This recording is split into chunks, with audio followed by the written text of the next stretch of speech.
பத்தாவது உணவகம் திருப்பானாழ்வார் உணவகம்.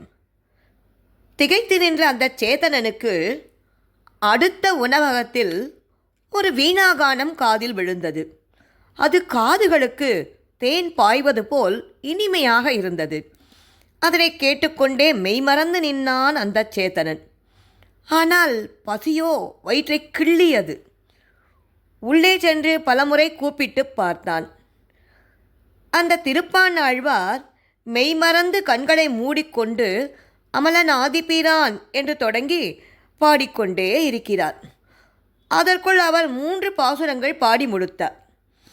மதுரமா வண்டு பாட மாமயிலாடரங்கத்தம்மான் திருவயிற்றுதரபந்தம் என் உள்ளத்துள் நின் உலாகின்னதே என்று எம்பெருமானுடைய திருவயிற்றில் சாத்தியுள்ள உதரபந்தம் என்னும் திருவாபரணமானது என் நெஞ்சுள் நிலைத்து நின்று உலாவுகின்றது என்பதை உருகி உருகி பாடிக்கொண்டிருந்தார் திருப்பானாழ்வார்.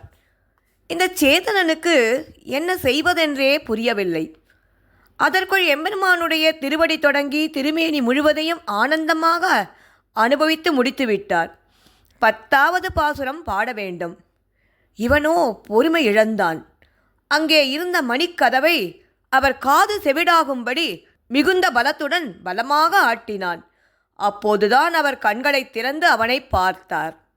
ஆனால் பதில் பேசவில்லை.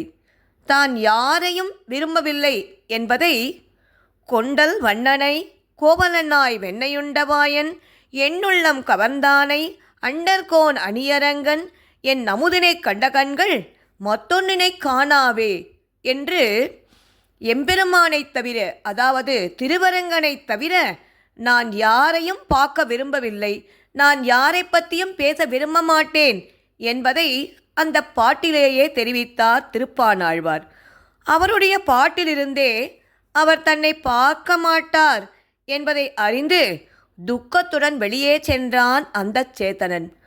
அப்படி துக்கத்துடன் சென்ற அந்த சேத்தனனுக்கு அடுத்த உணவகத்தில் ஏதாவது உணவு கிடைத்ததா?